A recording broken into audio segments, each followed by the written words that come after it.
Hello and welcome to this discovery session for 2018 Ashford Teaching and Learning Conference. My name is Herminda Wright and I will be your host for this session. Today we'll be discussing leadership principles to further your success. This will be presented by Bill Davis, Dr. Charles Minnick, and Dr. Marty McAuliffe. Bill Davis is from our Forbes School of Business and Technology, our program chair. Dr. Charlie Minnick is the president of Ashford University of Clinton campus.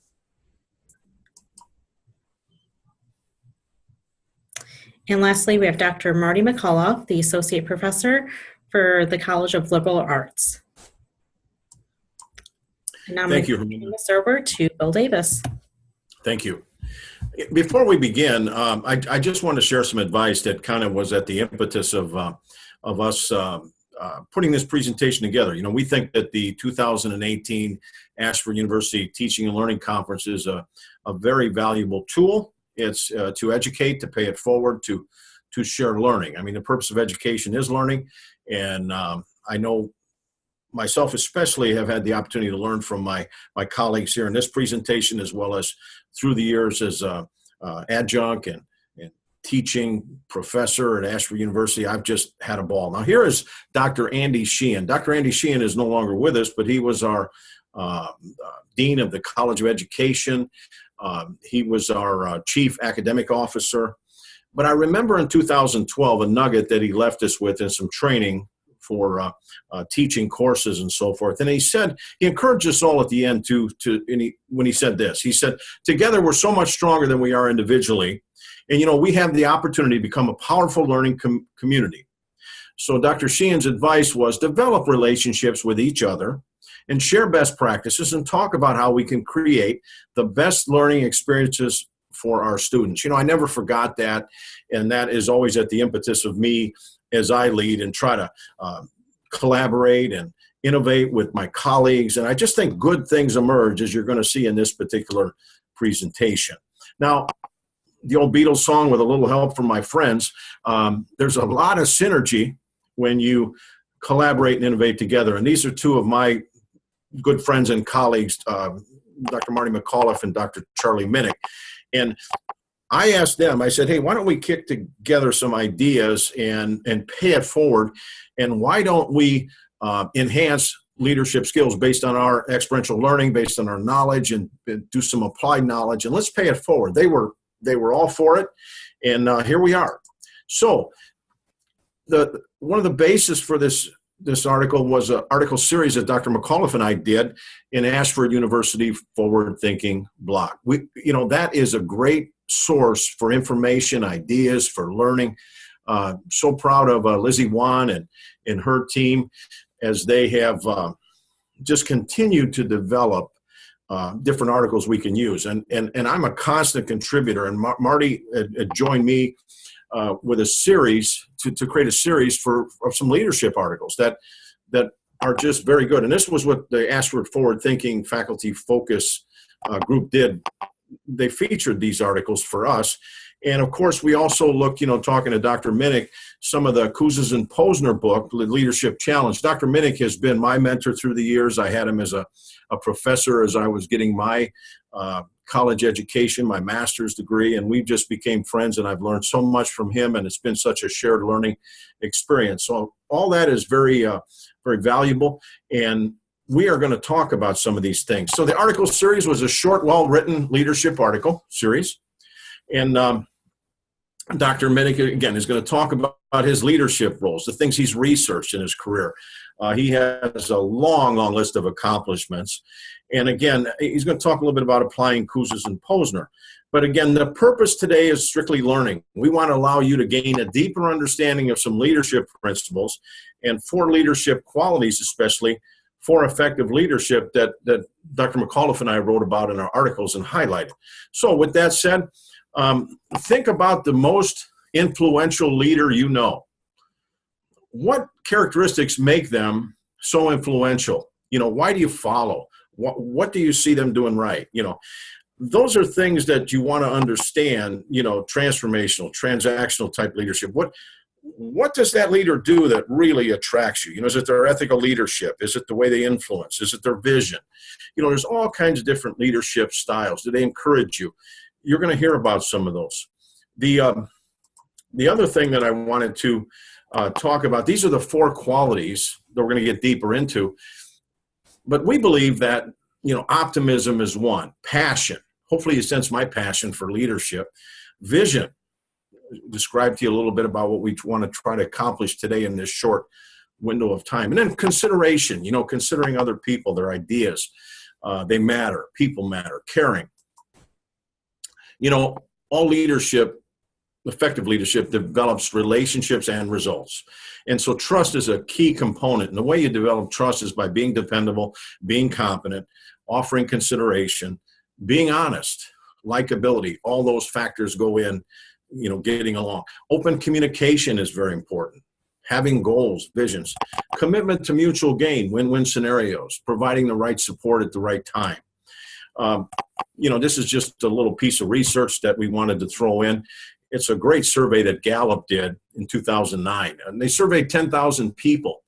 Gallup noted that these common themes used by all respondents using these common adjectives. Gallup concluded that the followers need a leader they can trust. So trust was a big, important factor. A leader who's compassionate, that's able to understand a situation and talk to people and help people calm down or help people understand situations or what is going on in the context.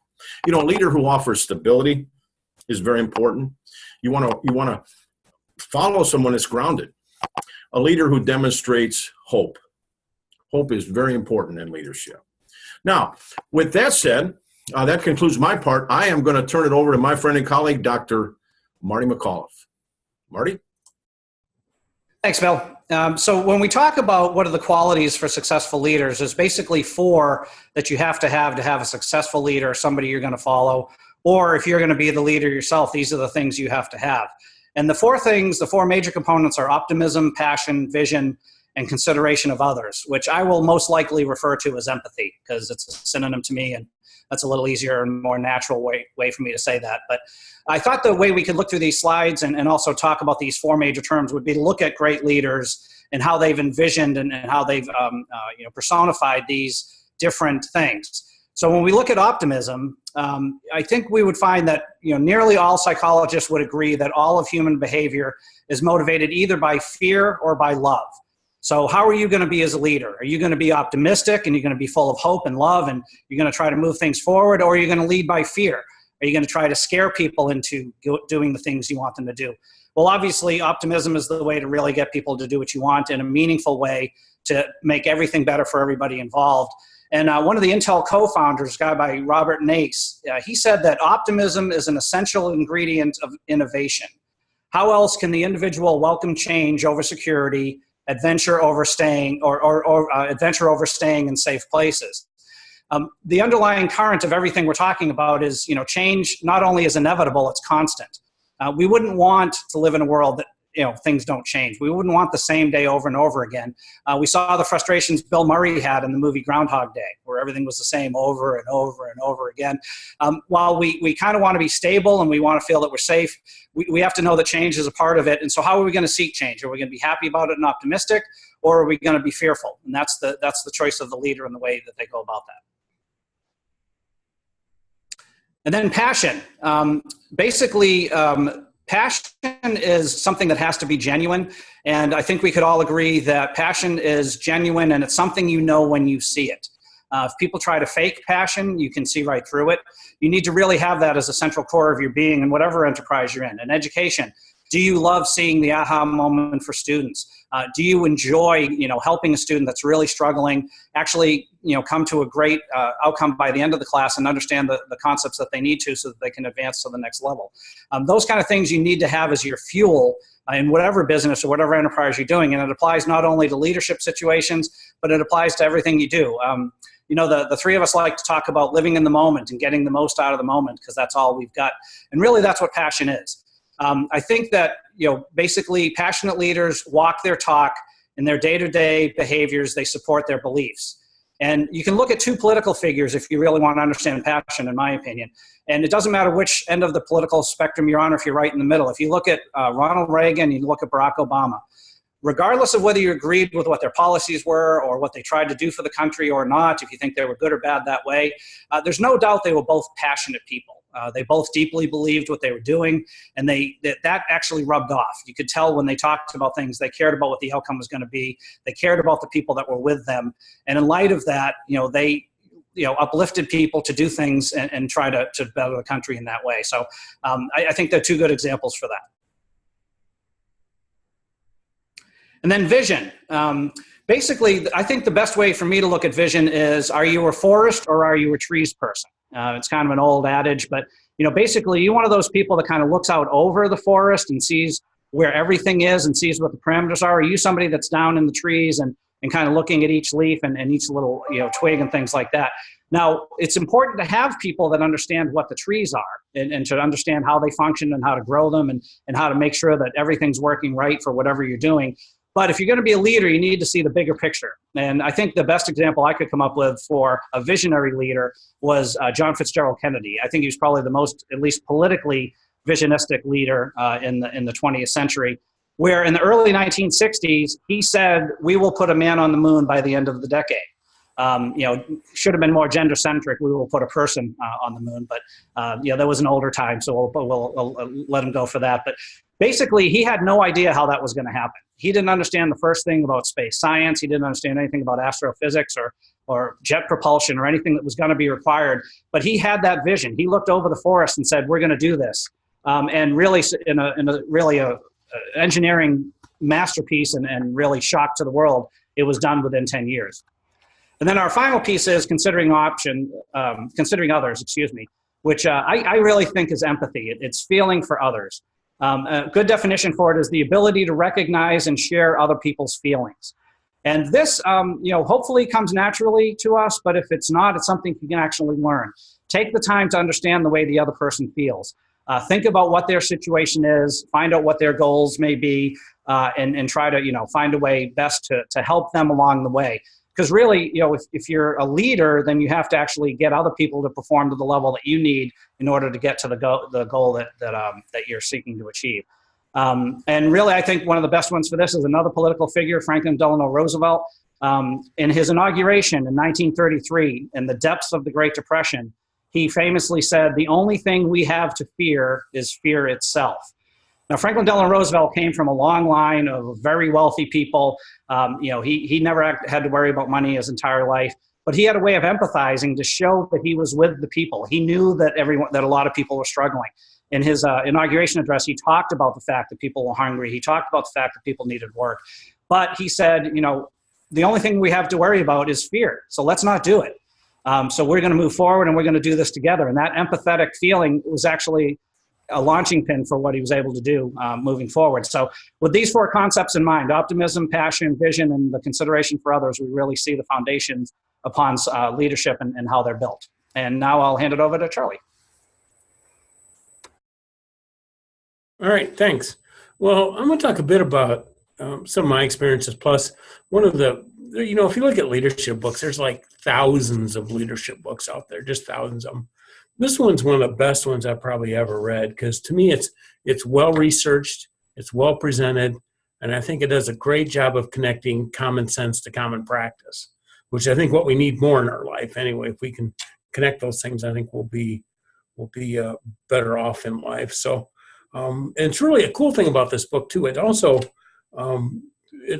uses what's known as a leadership practice inventory, which is, one of the most widely used kind of leadership assessment tools in the world. And, it consistently confirms that the 5 practices and the leadership practice inventory tool are related, effectiveness of leaders and help with engagement, commitment, all those type of things. So the 5 practices are model the way, inspire a shared vision, challenge the process, enable others to act, and encouraging the heart.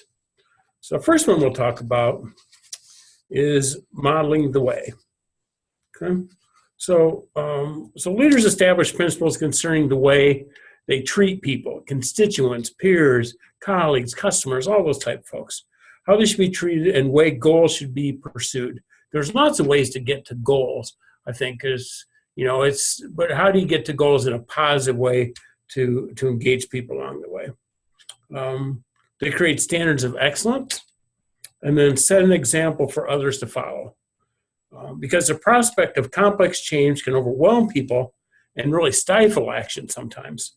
They set interim goals so that people can achieve small wins as they look toward larger objectives. And I think that's something not to be underestimated, is the importance of celebrating small wins along the way as you reach towards a larger objective. I think our students, when they do it, they celebrate small wins. They got an assignment done, they got a course done, they've reached their graduation. So they celebrate little small wins along the way as well. That's the same for employees. People a mile away tend to unravel bureaucracy when it impedes action. They put together signposts when people are unsure of where to go or how to get there, and they create opportunities for victory. So some of the behaviors that are modeled by these folks are, they set an example of what's expected. They ensure that people adhere to agreed on standards. They follow through on promises and commitments. Essentially do what you said you would do. I always refer that to, if anybody's ever had a kid and you promise, we're going to go to the zoo on Saturday, and you don't go to the zoo on Saturday, they're going to go, what do you mean? You promised, promise, keep your commitments, keep your promises. Same with kids and same with employees and other folks. Is clear about his or her philosophy of leadership, what matters to them. Ensures that goals, plans, milestones are set, and not only set, but monitored along the way for progress. And then again, make progress towards the goals one step at a time. So that's modeling the way a little bit. So the second one we'll talk about is inspiring a shared vision. So leaders passionately believe they can make a positive difference. And I think the key is a positive difference. There's lots of ways in a leadership role you can make a difference in lives.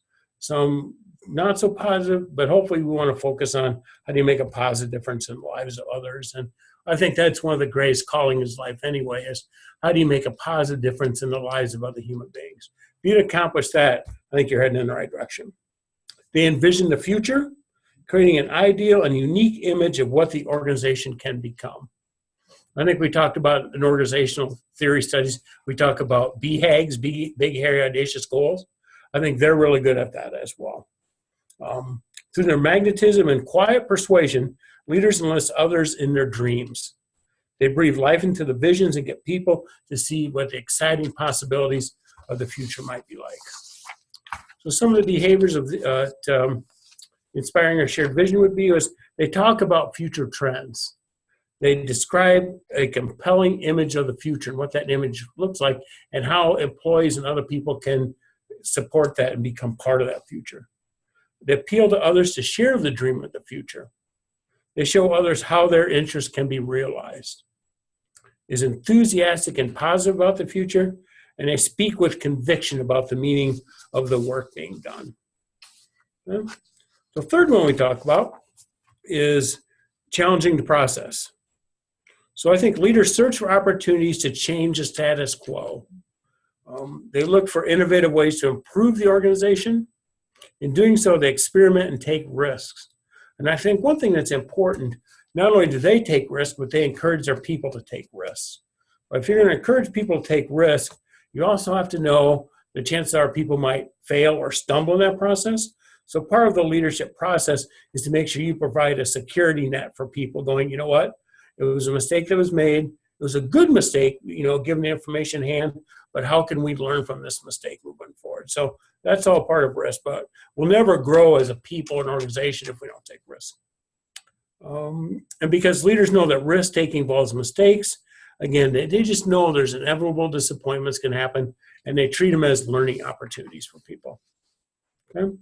So some of the behaviors that people exhibit who challenge the process are they seek challenging opportunities again for themselves and others. They challenge people to try new approaches. They look outside the organization for ways to improve. Again, none of us is as smart as all of us. They ask, what can we learn? Again, experiment and take risks, and take initiatives and overcome obstacles along the way. Okay? So the fourth one we talk about is enabling others to act. So leaders foster collaboration and build spirited teams. They actively involve others. Leaders understand that mutual respect is what sustains extraordinary efforts. I think that's the greatest thing. Respect for everybody. Everybody's different. And I think the best part about the organizations is also the most challenging part is that everybody's different. But it's so cool to see everybody's different ideas and thoughts kind of meld together to do that. I think in my leadership roles, there are days I don't have the answer. Some days I don't even have all the questions. So I want to make sure I tap into lots of people so they act and get their opinions in the process. They strive to create an atmosphere of trust and human dignity. I think one of the main things about trust is the idea of vulnerability. By that I mean, I think in a leadership role, again, I don't have all the answers to all the questions some days. I think you admit when you make mistakes, those type of things. You don't have all the answers, give credit where credit's due, I think is absolutely critical. So vulnerability builds trust. Based trust, I think, is really important. They strengthen others, making each person feel capable and powerful. And I think especially when they get to the end, when you empower people like, hey, we did it ourselves. We came together and made it happen. That's a pretty cool place to be. So behaviors that these type of folks enable to exhibit are they develop cooperative relationships. I think we probably heard it's the people that make a difference. But I think if we go a step further, it's the relationships we have with people in our lives and organizations that make a difference. They listen and appreciate diverse points of view. They treat people with dignity and respect. They support other people's decisions. They let people choose how to do their work. There's a great book called It's Intrinsic Motivation at Work. It talks about the 4 types of intrinsic motivators: are competence, choice, purpose, and progress. I think from a leadership standpoint, if you can allow people to choose how they might do their job, helps with the engagement process. It ensures that people grow in their job. I think a leader's job isn't necessarily just to manage people, but it's to develop other leaders within the organization. So I think that's some of the behaviors that people enable to act we'll look at. So the last one we look at is called encouraging the heart. So accomplishing extraordinary things in organizations is hard work. Getting lots of things done is not easy. But to keep hope and determination alive, leaders recognize the contribution that individuals make to the process. Okay? Leaders struggle. If you think you can do it by yourself, you're in big trouble. In every winning team, the members need to share the rewards of their efforts, so leaders celebrate accomplishments together. They make people feel like heroes. And like I said, we get to then, we did it together. That was very cool. So some behaviors that encourage the heart leaders exhibit are they praise people for a job well done. They express confidence in people's ability. They creatively reward people for their contributions. Find ways to celebrate accomplishments and give team members appreciation and support. One of the best stories I've ever heard about this was years ago. I was teaching a class many, many years ago, and this employee came. He goes, "I have to tell you the coolest thing I've ever seen." So he worked at a place in Cedar Rapids, which is about hour and a half from Clinton, where I'm at. So he wanted to get his one of his teammates really wanted to go see Brooks and Dunn. So I hope I'm not dating myself if some of you don't remember who Brooks and Dunn are, but they're a country group, and this employee really wanted it. So the manager could have went lots of ways. Could have given the money for the tickets. What we did in kind of the old days, how we did stuff was the manager himself went and waited in line to get Brooks and Dunn tickets for this employee because he knew that's what mattered to her. That's pretty cool. You talk about a way to encourage in the heart. Lots of ways he could do, but he went himself, stood in line, and bought the tickets because he knew that's what mattered to employee. That's pretty cool. That's a pretty good way to encourage the heart, I think. So, okay. So think about as Bill talked about earlier, but think about the influential leader. What characteristics make them so influential. I think we talked about Marty talked about the 4 types of leadership behaviors. So I think that's what it is. We've all been, think about people who really made a positive difference in the lives of ours. I think we all get where we are because somebody somewhere believed in us and gave us a chance.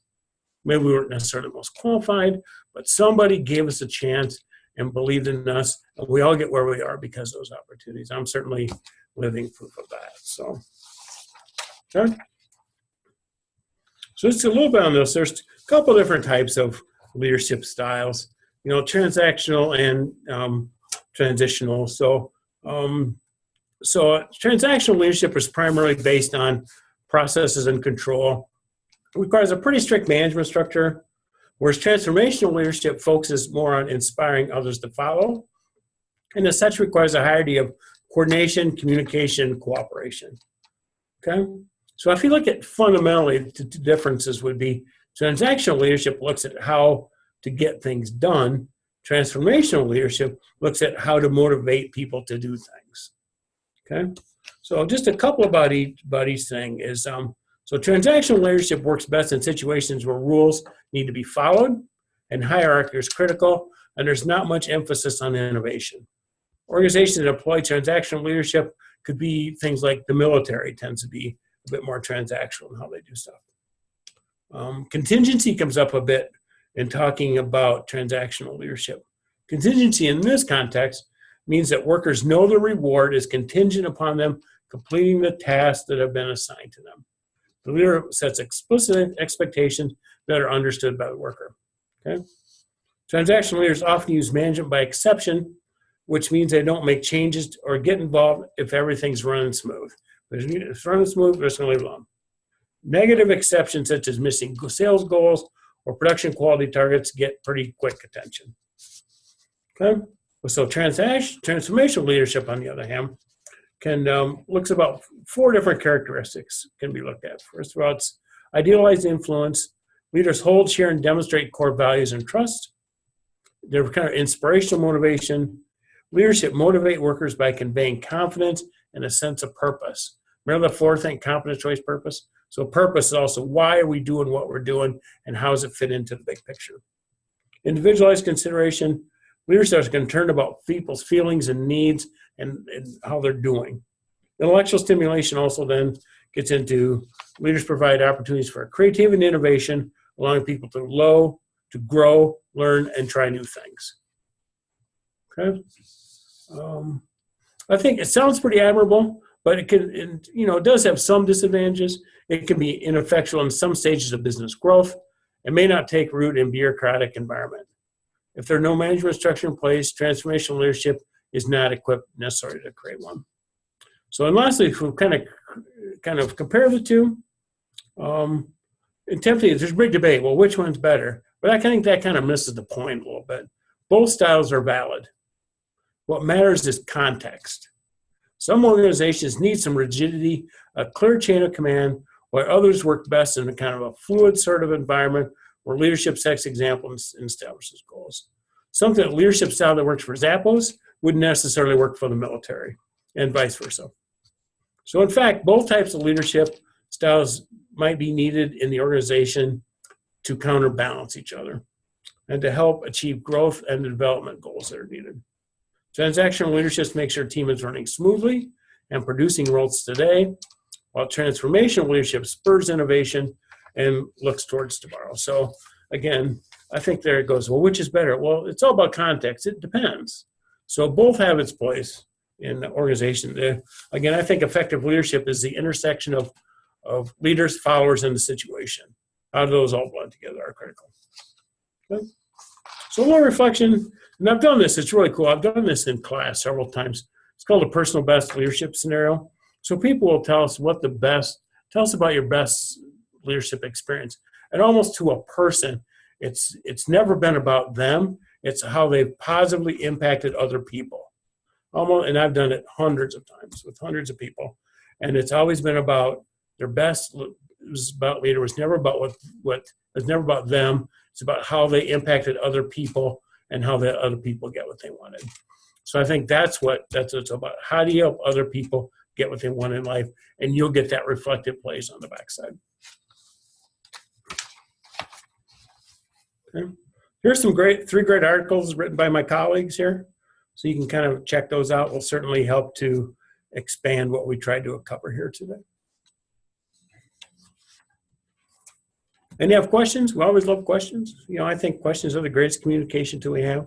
There's our email addresses for all three of us. And hopefully I think sometimes presentations will hope to spur more questions and you want to dig a little farther. So it's certainly been our pleasure to talk to you about the topic. I know it's very near and dear to the three of us. So thank you very much for your time.